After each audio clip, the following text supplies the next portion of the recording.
On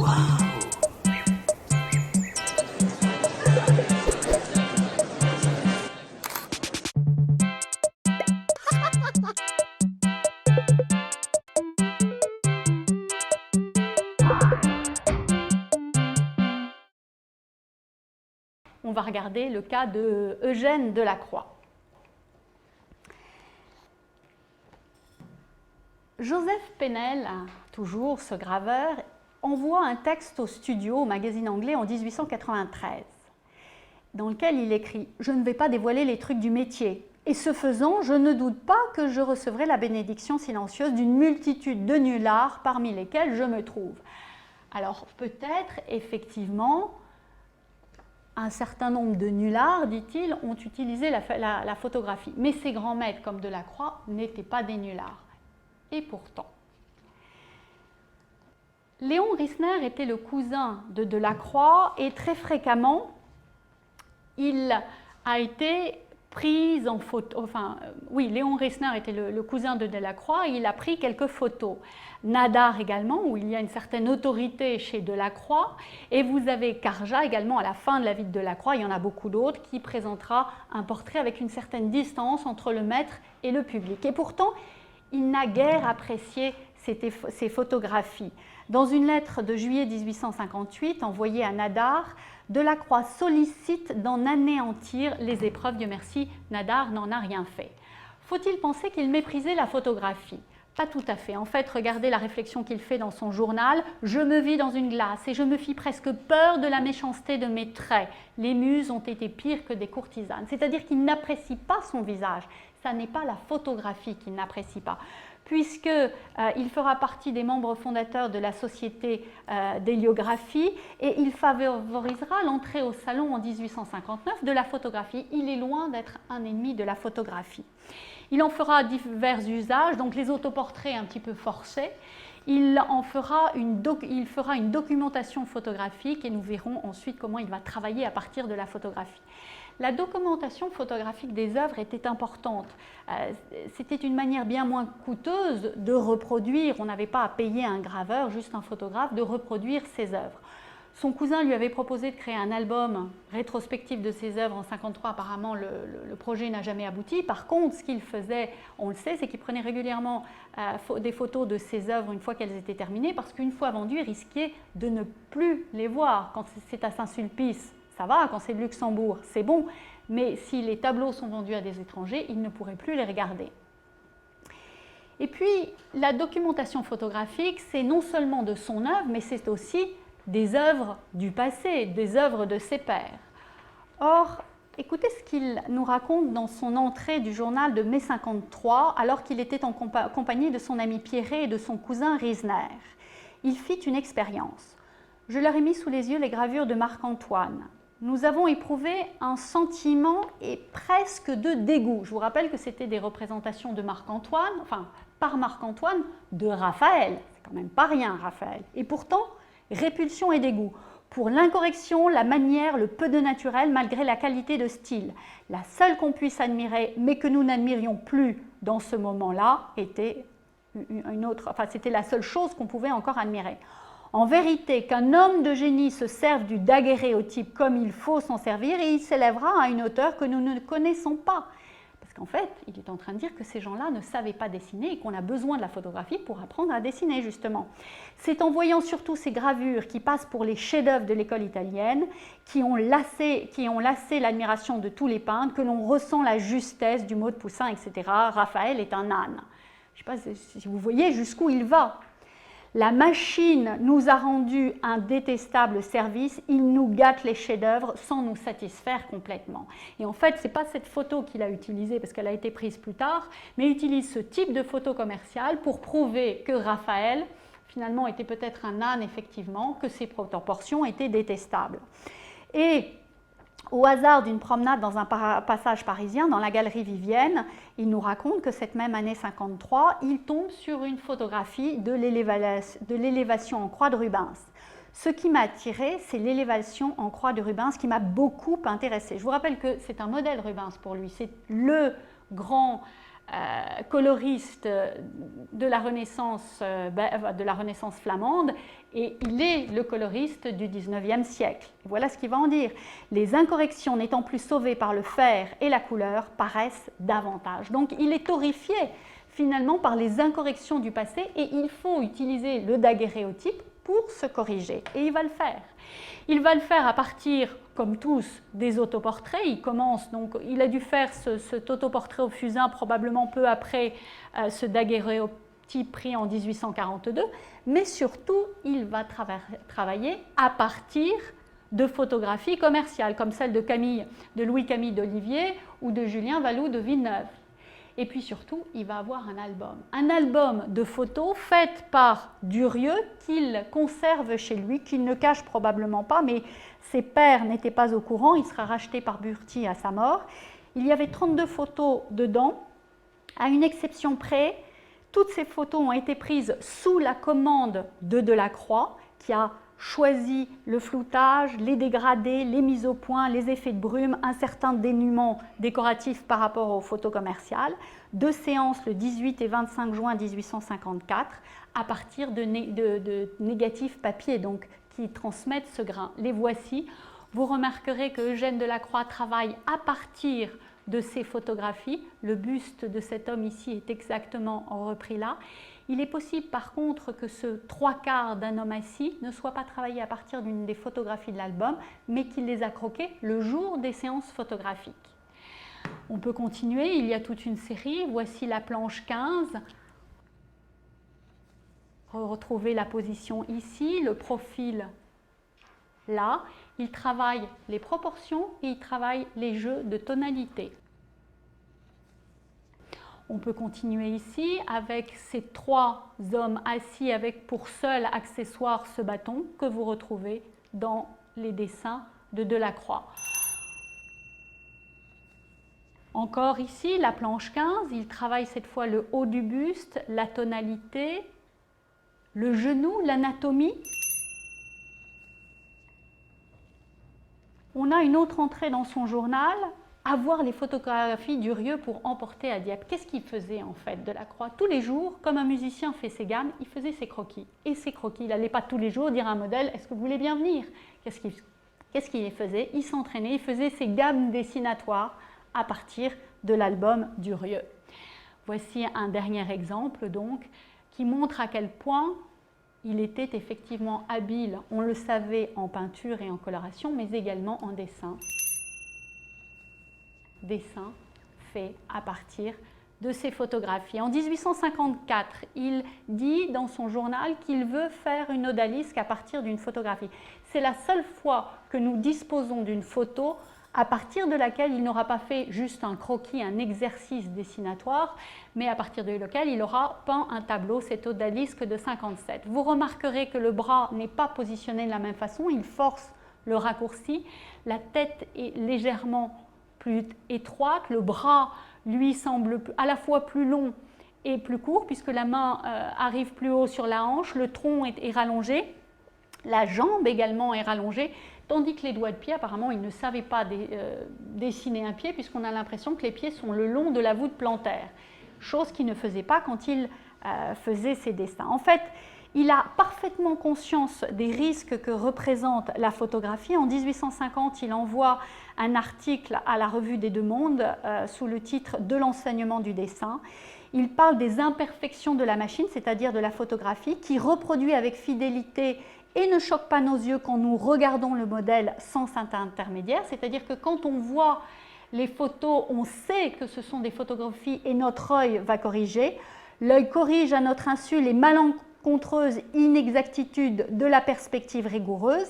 Il fait déjà la besogne d'un artiste intelligent. Dans la peinture, c'est l'esprit qui parle à l'esprit et non la science qui parle à la science. Donc, ce qu'il est en train de dire, c'est que lui, maître peintre intelligent, va corriger la photographie pour l'adapter à notre œil. Et je terminerai cette partie sur Delacroix en vous lisant le texte un texte posthume, un hommage à Delacroix par Baudelaire, qui manifestement n'avait aucune connaissance de ces photos.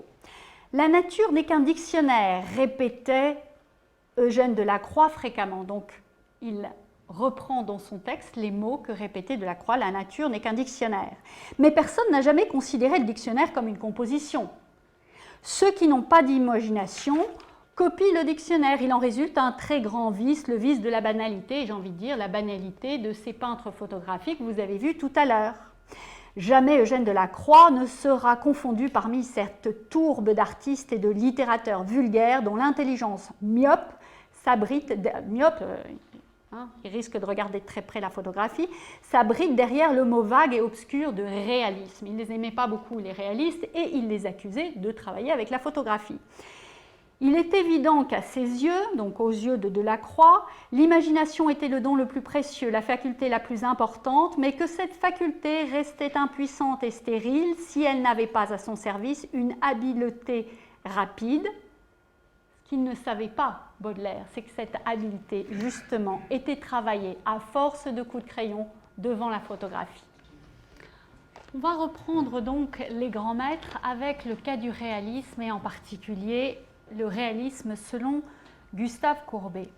Je ne sais pas si vous réalisez, mais la photographie est peut-être l'image réaliste à la couleur près qui va bientôt arriver dans toute sa splendeur. Donc dans ces conditions, que signifie le réalisme? Et la réponse n'est pas simple.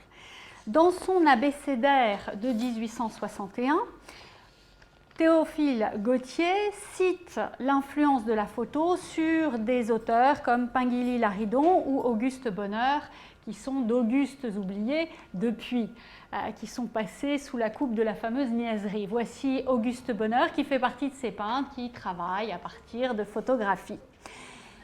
Le réalisme se définit difficilement donc par rapport à celle-ci. Proudhon, dans son texte du principe de l'art et de sa destinée sociale que nous avons étudié quand nous avons étudié Courbet, affirme que la peinture fait mieux que le daguerréotype. Et Duranty, dans son journal Le Réalisme, dit le peintre doit le plus possible approcher la nature, mais jamais ne fait comme la caméra. Ça veut dire quoi, être réaliste sans faire comme la photographie? Une montagne, c'est une montagne.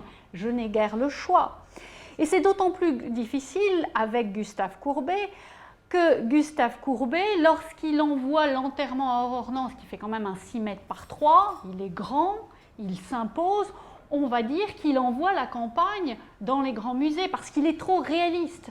Comme dirait un des frères Goncourt, il veut faire du beau avec du laid. Il ne discrimine pas, ce qu'on reproche justement à la caméra.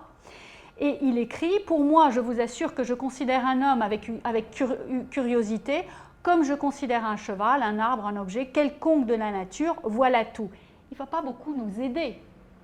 Et pourtant, il dira qu'Ingres a dit de lui-même, il est très fier, ce garçon-là, quel œil! Effectivement, il avait un œil et c'est la raison pour laquelle il sera défendu par Champfleury et il sera défendu par Zola. Champfleury, je vous le rappelle, dans son réalisme de 1853, décrit une expérience, je ne sais pas si elle a été réalisée véritablement. Il décrit la situation où on place 10 peintres de paysages et 10 daguerréotypeurs et il dit que les 10 daguerréotypeurs auront exactement le même produit, au final la même photographie, tandis que les peintres de paysages réalistes produiront 10 paysages différents. Donc cela suppose que ce réalisme n'est pas si réaliste que ça. Il y a un certain filtre, on n'est pas complètement transparent, d'où la difficulté de définir le réalisme. Et c'est peut-être Zola qui nous donne la solution dans Les réalistes du salon. Ils prennent la nature et ils la rendent vue à travers leur tempérament particulier. Chaque artiste va nous donner ainsi un monde différent et que j'accepterai volontiers tous ces divers mondes pourvu que chacun d'eux soit l'expression vivante d'un tempérament. J'admire les mondes de Delacroix et de Courbet. Une œuvre d'art est un coin de la création vu à travers un tempérament. Donc dehors les bons vins et autres qu'ils critiquent franchement, c'est-à-dire des peintres de cet acabit qui ne mettent plus de tempérament, ce qu'ils mettent c'est de la couleur sur une photographie. Mais ce n'était pas facile finalement de se définir réaliste sans être un peintre à partir de photographies. Courbet, lui, adorait la photographie, d'abord parce que ça lui permettait de se mettre un petit peu en avant, il aimait beaucoup ça. Il aimait également la photographie par le coût assez peu élevé de la reproduction de ses œuvres, puisque dans une lettre à Bruyas, il explique qu'ils vont produire avec Champfleury un catalogue de ses œuvres de 1855, qui était donc exposé dans son exposition, le réalisme, et il dira « Qui me fera un livret annoté que l'on vendra ». Le projet n'a jamais abouti, mais il avait l'intention de le faire avec Victor Laine, qui lui avait déjà fourni ce portrait de Courbet à 34 ans, qui était très fier de sa silhouette, vous le savez plus que bedonnant, dans les années qui suivirent. Et pourtant, si je reviens à ce portrait que nous avons déjà étudié ensemble, autoportrait à Saint-Pélagie, je vous avais dit qu'il était fier de sa nouvelle silhouette, ne serait-ce que parce que manifestement à Saint-Pélagie, il n'avait pas eu les mêmes plaisirs de chair qu'il avait en temps normal, d'où une ceinture revenue à celle de 1834. Le parallèle entre les deux me semble évident. On sait qu'il s'était rajeuni parce que la barbe était blanche à Pélagie et elle est redevenue noire. Je doute qu'on ait fourni la teinture pour barbe à la prison. Il s'est inspiré de cette photographie pour produire ce travail. Il va donc utiliser la photographie comme instrument de promotion de son image, comme document commercial pour ses œuvres, et il a particulièrement besoin, à la fin de sa vie, de retrouver des sources financières. Vous savez qu'il est condamné à plus de 333 000 francs d'amende pour reconstruire la colonne Vendôme dont il est accusé, et finalement le procès le jugera coupable d'être responsable du déboulonnage et donc de l'éclatement de la colonne Vendôme. Donc il fuit en Suisse, et en Suisse vous avez ce fameux château de Chillon. Le château de Chillon est devenu particulièrement connu à partir des années 1810, enfin plus exactement 1814, quand le poète Biron va écrire « Le prisonnier de Chillon » qui raconte l'histoire d'un certain Bonivard, un patriote suisse. Les Suisses reconnaissent immédiatement ce château qui est visité par de nombreux touristes encore aujourd'hui. Donc que de mieux que de vendre des tableaux du même château Chillon en série, si possible, le point de vue est absolument le même, les voici en série, j'aurais pu en rajouter d'autres, qui lui permettent de renflouer ses finances. Donc là encore, il utilise la photographie pour travailler, il est peut-être allé sur le site également, mais il utilise l'aspect commercial de la photographie et de la peinture pour essayer de renflouer ses finances. Je crois qu'il mourra un jour avant la première échéance du paiement. L'autre avantage de la photographie, c'est son coût. Lorsque vous êtes à la campagne à Ornans, vous n'allez pas trouver de modèles en raison de la pudeur des villageois. Lorsque vous êtes à Paris, les modèles sont coûteux. Lorsque vous avez acheté des photographies commerciales telles celles de Julien Valou de Villeneuve, l'avantage est que vous l'achetez une fois, elle coûte peu et vous pouvez travailler à partir de cette photographie, ce qu'il a fait avec l'atelier. Ce qu'il fera également fréquemment dans les années qui suivent avec les Valou de Villeneuve, avec les Camille d'Olivier et autres photographies commerciales plus ou moins érotiques dont le marché fournissait les peintres en abondance. D'où cette femme au perroquet qui est certainement travaillée, je ne dis pas qu'il n'a pas travaillé d'après modèle vivant, mais également à partir de photographies. Le problème, c'est qu'on dispose de très peu de photographies. Pourquoi? Parce que avec la guerre de 1870, les Prussiens ont ravagé son atelier et le ravage a été terminé par sa sœur Juliette, puisque à la mort du maître, elle a détruit quelques photos. Peut-être est-ce dû à une certaine pudibonderie de sa sœur, parce que parmi les photos, il y avait des photos érotiques et peut-être pornographiques également, puisque le marché était également florissant. En 1853, il avait écrit à ses parents que désormais, il entendait se consacrer à la peinture de nu. Il n'est pas un peintre académique et va-t-il suivre la voie des grands maîtres? Un peu, mais pas tout à fait. Il va donc présenter au salon ces fameuses baigneuses. Je vous rappelle que ce tableau est reçu, le tableau de Courbet, les baigneuses, est reçu sans examen, c'est-à-dire sans passer devant les jurys au salon, du fait de sa médaille de seconde classe qu'il avait gagnée 3 ans auparavant avec son après-dîner. Donc il peut directement passer outre le jury et présenter ses baigneuses. Ces baigneuses qui vont faire scandale. Mais tout d'abord, il faut reconnaître qu'il s'inscrit dans la tradition du gestuel du grand art, d'un certain maniérisme que vous retrouvez avec Courrèges par exemple. Le personnage de gauche chez Courrèges de Nolimé Tangaré et le personnage de Marie-Madeleine en jaune et rouge avec ses bras élancés et quelque peu repris dans la version des baigneuses de Courbet, la robe dorée, le drapé rouge au sol et cette gestuelle très expressive, maniériste. De la même manière, il reprend Caravaggio, dont je vous montre ici le détail de Saint-Mathieu. Le bras de droite me rappelle le bras de notre baigneuse. Mais pensez-vous vraiment que lorsqu'on s'appelle Courbet et que l'on a l'intention de transgresser le bon goût, le goût académique du nu abstrait, sans plis, sans taches, sans pilosité, je vous ai dit, on va travailler à partir de la peinture ou à partir du statuaire grec. Non, on va travailler à partir de la photographie. Et ces photos, les voici, toujours de Villeneuve, avec ce fameux train de Percheron. Je vous rappelle que, de Percheronne, pardon, je vous rappelle que le public était offusqué, et en particulier le public impérial, puisque Napoléon III décrocha sa cravache et frappa l'arrière-train de la jeune femme peinte. Donc voici les références, en voici une autre, toujours de Villeneuve, qui lui permet de transgresser les normes de l'époque. Donc réalisme, oui, mais réalisme vu à travers un tempérament, mais quand même vu à travers la photographie. Je continue avec Gustave Moreau. Gustave Moreau est un des grands maître du symbolisme sans être un symboliste affiché. La génération 1890 des symbolistes le reconnaît comme son modèle, avec Puvis de Chavannes. Et on s'attendait assez peu à découvrir des collections de photographies dans ces cartons. Il faut savoir qu'elles sont préservées de son vivant, puis seront cachées par son élève et ami et légateur universel, un certain Henri Rupp. Je vous dirais, on s'attendait assez peu à trouver une riche collection de photographies, mais quand un homme a vécu avec sa mère jusqu'à la mort de sa mère au cours des années 80 et que sa mère n'avait jamais su qu'il avait une maîtresse, on peut imaginer qu'il était plus facile de cacher quelques photos qu'une maîtresse, effectivement.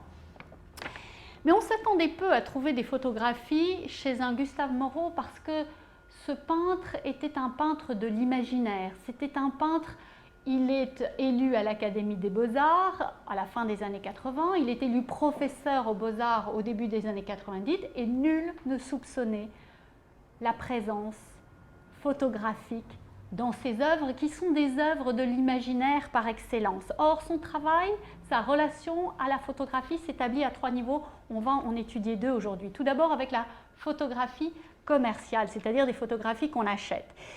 Lorsqu'on peint la mythologie, ce qui est le cas de Moreau, il est difficile de faire une photo de la période mythologique, qui ne peut pas se transférer dans le temps. Par contre, on va utiliser des photos ethnographiques, archéologiques, qui sont disponibles sur le marché. Il a en particulier un album de médaillons dont les visages lui permettront de tracer ces figures mythologiques, de Cadars. Il fait ses achats dans les maisons spécialisées, chez Martinet, chez Giraudon, et il a des grandes collections de photographies, en particulier celle du Jardin des Plantes, qui était très connue à l'époque, et des photographies ethnographiques et archéologiques des pays de l'Extrême-Orient, de l'Inde en particulier. Mais pourquoi de l'Inde en particulier? Parce que l'Inde l'intéressait plus que les autres pays, et contrairement à ses pairs. Lorsque Cernouchi et Duret se rendent en Extrême-Orient, ils vont acheter des artefacts, des objets d'art, et en Chine et au Japon, mais l'Inde ne les intéresse pas beaucoup, ils ramèneront des photographies. Moreau, lui, va découvrir l'Inde surtout à travers la photographie. Il en possède quelques-unes, mais c'est surtout des photographies qu'il a pu croquer lors de l'exposition indienne au Palais de l'Industrie en 1873. Vous avez ici un exemple. Vous aviez parmi les spécialistes de la photographie indienne un certain Bourne ainsi que Charles Shepard, ils travaillaient ensemble. Voici donc une photographie d'une architecture indienne dont il a fait une étude. C'est-à-dire que vous avez ici un graphiste qui reprend millimètre par millimètre, il a probablement décalqué ces architectures. Il va se mettre à l'école de l'architecture indienne et on obtiendra ce type de travail avec cette fameuse Salomé tatouée. Vous avez un travail d'huile fondue de Salomé, c'est dans la série de la Vision de Salomé, qui est la peinture culte de la fin du 19e, mise en lettres par Huysmans dans Un rebours. La voici donc tatouée. Les références, on a ce qu'on appelle un syncrétisme stylistique. Il a des références, cette ceinture du personnage de droite est reprise aux arts étrusques. Vous avez ce globe et ses ailes déployées que l'on retrouve chez les Égyptiens. Le lotus égyptien se trouve ici. Mais tous ces tatouages qui se trouvent ici, et c'est toute la toile qui est en fait tatouée, si vous regardez bien, sont non pas là le décalcage de ce que vous avez ici sur la gauche, mais est un travail de crayon qu'il a appris en croquant à partir de ces photographies. Même chose ici avec une autre photo, cette fois de Ceylan, le Vatadage de Joseph Lotot. Si vous regardez en détail la sculpture de cette pierre au sol, de ce seuil de porte, vous avez des petits éléphants qui sont exactement ceux qui se retrouvent ici. La toile est très sombre, mais on les a reconnus. On a trouvé assez récemment cette photo, ce qui me laisse supposer que la photo n'était pas dans les dossiers de Gustave Moreau. Et puis il y a autre chose qu'on va découvrir. On va découvrir toute une série de photos qui ne sont pas des photos commerciales, qui sont des photos qu'il a fait faire, qu'on attribue à son ami et donc légataire Henri Rupp. Voici le modèle pour Hésiode de sa peinture que vous avez sur la droite. Alors vous allez me dire peut-être qu'il n'a pas la peinture et qu'après il s'est dit dans la même pose je vais photographier un modèle. Pourquoi pas? Il fera la même chose avec Parsiphae, on a de nombreux exemples. Quelques petits détails néanmoins sont différents. Le bras est sûrement rallongé dans la peinture, le buste est vu presque de face alors qu'il est de 3/4 sur la photo.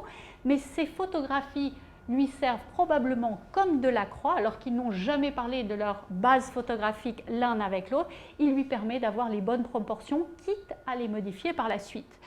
Pour ces argonautes, il avait d'abord produit un modèle en cire pour sentir le volume de ces argonautes, et puis ensuite il a travaillé à partir de photographies. Les personnages, probablement Jason, que vous avez ici au centre du bateau, est repris de ce modèle. Vous avez ensuite un personnage assis à gauche qui découle de cette autre photographie.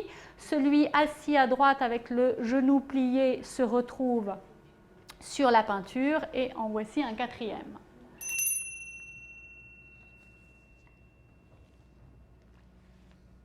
Même chose pour son poète voyageur, vous avez la photographie, sauf que cette fois, en plus, nous avons gagné l'étude. Bien sûr, on n'a pas des dates à chaque fois, mais on est à peu près certain que l'étude dérive de la photographie et qui lui sert de base ensuite à sa peinture. La photographie lui sert de répertoire visuel avec lequel il va entretenir un dialogue qui lui permet de nourrir son imagination. On peut parler d'un peintre symboliste à l'imagination extraordinaire, mais cette imagination, il faut bien que des images lui parviennent. Ils n'ont pas d'internet, ils ne peuvent pas voyager pour une raison ou une autre, donc ils ont accès à cette information via la photographie. Et les grands maîtres l'ont fait, mais bien sûr, personne n'en parle.